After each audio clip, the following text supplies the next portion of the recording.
Bonjour, dans cette vidéo nous allons voir quelques fonctionnalités de Smart Notebook et comment il peut être utilisé pour corriger de façon interactive des exercices avec des élèves.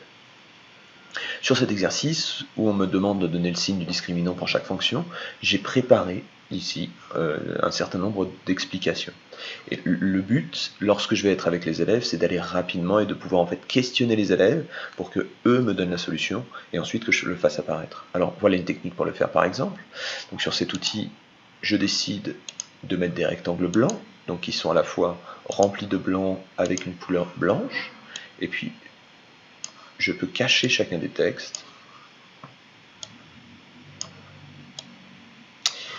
Je peux également, j'ai tapé ici b au carré moins 4ac, je peux décider d'aller dans les propriétés, soit ici, soit accessible ici également, animation de l'objet, ça ce sont les propriétés, donc deux façons d'y arriver, et de demander un folio blanc.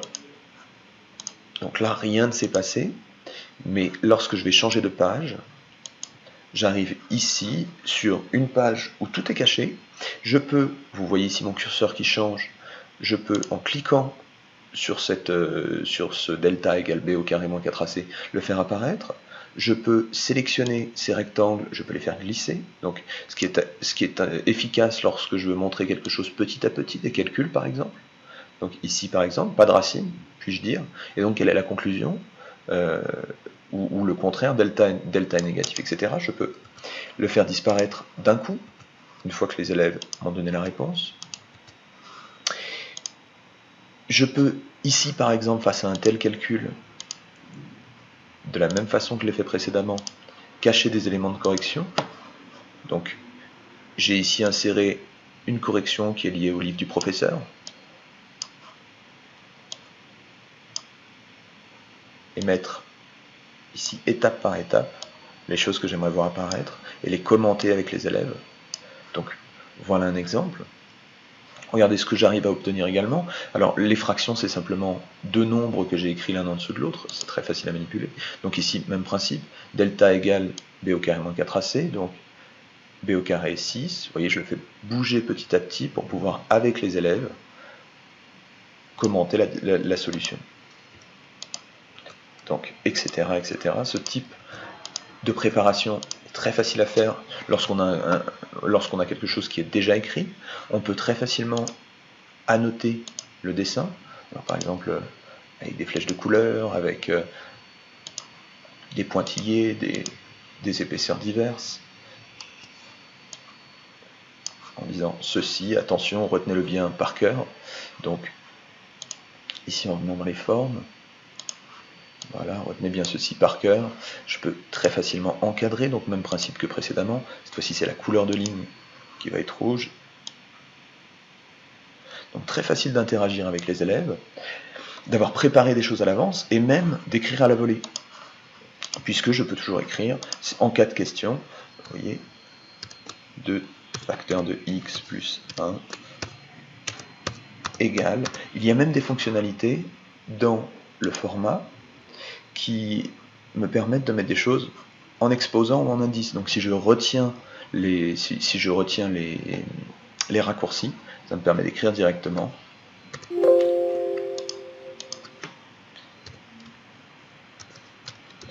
à la puissance 3. Donc ici, sous Windows, CTRL, SHIFT et égal, et de revenir en écriture normale, plus 2x, moins 3, etc.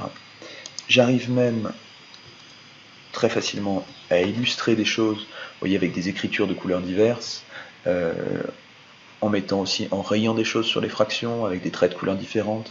Je peux, si jamais j'ai un trait qui me convient bien, décrire que c'est un cloneur à l'infini, et c'est-à-dire l'utiliser désormais pour le répliquer, plutôt que d'aller chercher à chaque fois le trait qui me convient. Voilà. Ceci, par exemple, est obtenu très facilement en faisant deux blocs de texte, 3 x 7, puis-je dire, sur, et ici 2 x 3, 2 x 4 par exemple. Voilà, et ensuite les redimensionner, changer les couleurs, etc. Très facile également de dire que ce bloc-là va être en orange quand celui-ci va être en bleu. Ça permet d'illustrer visuellement tout ceci. On peut changer les couleurs évidemment. On peut, dans les outils, changer le texte pour toute la page. Vous voyez, par défaut, j'écrivais ici en 36, je peux écrire par défaut en Arial 18. Donc, ceci, replacer tout ça.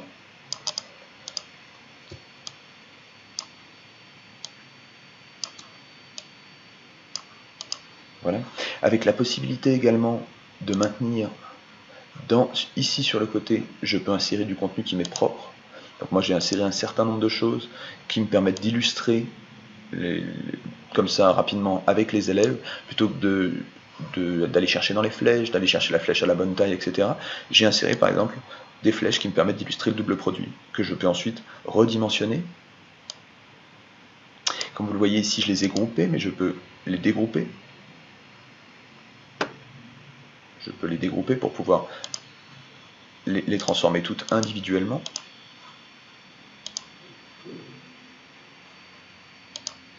Voilà. Là, j'avais groupé cette flèche avec son numéro. Je peux à nouveau la dégrouper, etc. pour modifier cette flèche uniquement, si elle n'était pas assez grande. Voilà. Cette flèche, je peux évidemment la tourner dans tous les sens. Je peux, en utilisant une inversion au bas, la changer, lui faire changer son sens, etc., etc. Donc, on peut très facilement écrire et commenter sur un PDF par exemple. L'avantage de ceci, c'est qu'on peut exporter le fichier sous forme de PDF.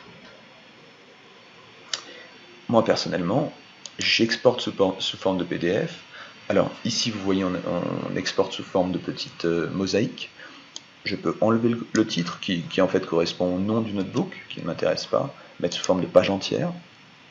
Et donc là j'ai toutes les pages qui vont être exportées sous forme de PDF. Ce que je fais, puisque c'est ma trace écrite, c'est là j'utilise ce logiciel pour avoir la correction en fait de toutes les questions flash que je fais en début de cours, qui sont des moments communs. Lorsque je l'enregistre toujours au même endroit, donc question flash 3e, question flash 1re. J'ai ici, les élèves ont accès à cet espace-là, où il y a à la fois l'énoncé des questions flash et la correction. Ils ont accès à cet endroit-là qui est un endroit de mon drive, et j'écrase à chaque fois la version précédente, ce qui fait qu'à chaque fin de cours, ils ont la trace de cours du cours précédent. À noter également, on peut ouvrir plusieurs instances, donc ça c'est important. Lorsque l'on a ouvert plusieurs instances, on peut ici, dans une de ces instances, importer un PDF. Regardez, par exemple, je vais importer ma question flash numéro 5 sous forme d'image.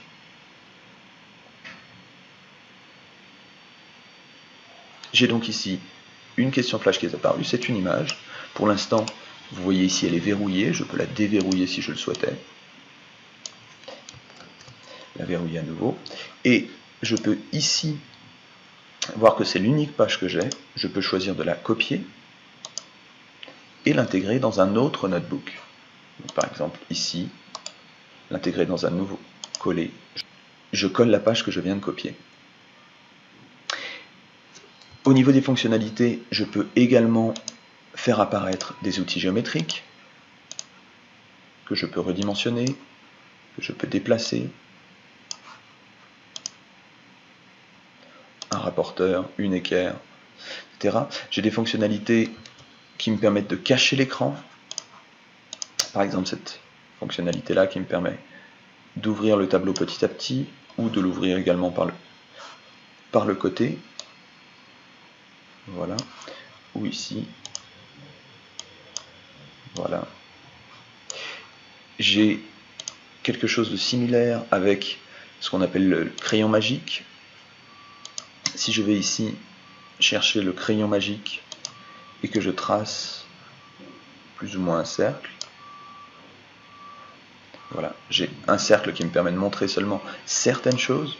Je peux agrandir ce cercle, je peux l'élargir, etc. Et je peux le déplacer. Très pratique également les outils de type surligneur, ce qui me permet ici de surligner une partie du calcul, de surligner une autre partie du calcul pour que les élèves puissent bien suivre ce que je suis en train de dire.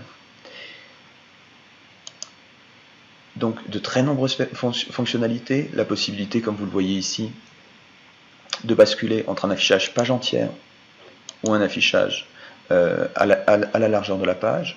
J'ai différents zooms également, et quelque chose de particulièrement pratique lorsque je suis dans de longs calculs. Donc par exemple ici 3x plus 1 égale à 7, et si je voulais résoudre cette équation ici, que j'arrive au bout de ma page, je peux à tout moment étendre la page. Et donc continuer aussi longtemps que je veux. J'aurai simplement au niveau de l'export du PDF une page particulièrement longue. Alors, je suis obligé d'écrire parce que sinon, si je n'utilise pas cet espace, il est enlevé automatiquement. Mais comme vous le voyez, ma page se prolonge avec ici, le ici qui est ici tout en bas.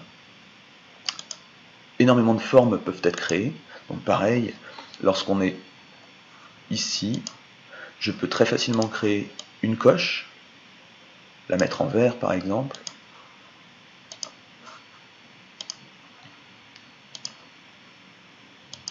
Voilà. Et l'utiliser ici pour valider un QCM par exemple. Je peux déclarer que c'est un cloneur à l'infini, et puis ici, cloner autant de fois que je le souhaite. Évidemment, si je ne souhaite pas mettre un cloneur à l'infini, mais juste cloner une fois, je peux cloner une fois un élément. Je peux sélectionner plusieurs choses et les cloner tout ensemble.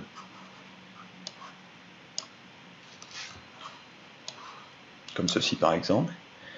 Cloner tous ces éléments et les déplacer tous ensemble. Les tourner tous ensemble également.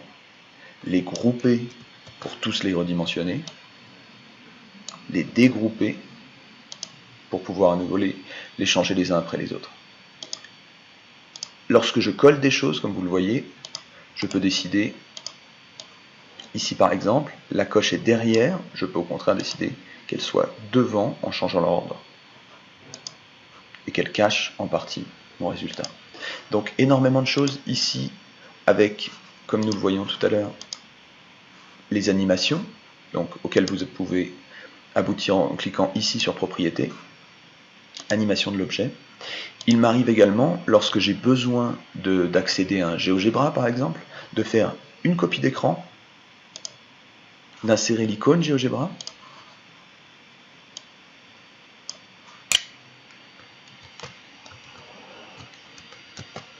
voilà, et puis de la lier, ici à l'aide d'un lien, de faire un lien vers un fichier sur cet ordinateur. Donc, ici par exemple,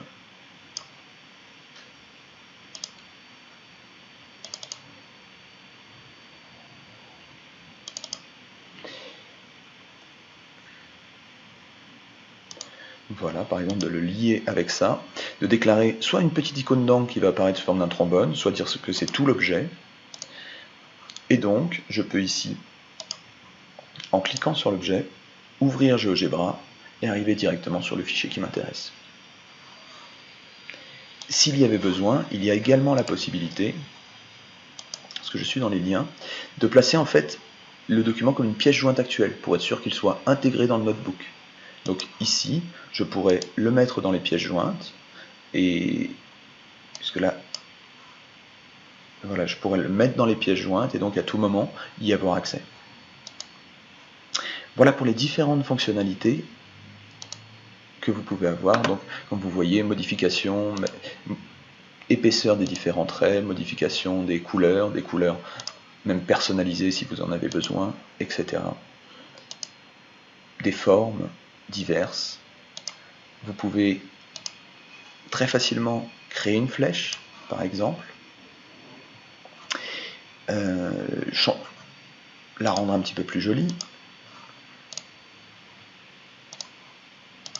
Voilà, en quelques clics, orienter cette flèche, et par exemple avoir un élément collé, un élément que vous avez collé, une correction par exemple. Je vais vous montrer un tel exemple. Si j'avais ceci, que je souhaitais ici intégrer,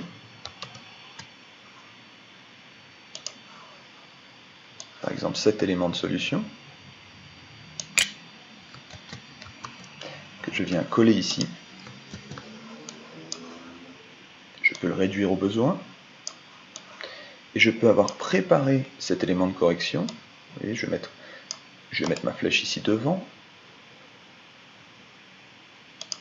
Je groupe ces deux éléments en allant sur grouper. Et je cache ces éléments de réponse. Invisibles. Ils sont en dehors de la page, vous le voyez, mais à tout moment je peux tirer là-dessus pour les faire revenir. Donc voilà un certain nombre de pratiques courantes. Vous pouvez souligner le texte, changer la couleur du texte, changer l'espacement, etc. Vous pouvez même intégrer des symboles mathématiques. Donc c'est particulièrement riche et très adapté pour, non pas pour faire des documents de cours qui ne seront pas de qualité suffisante, mais par contre pour interagir à la volée avec les élèves. Donc beaucoup de possibilités que je vous laisse découvrir et je vous souhaite une bonne utilisation.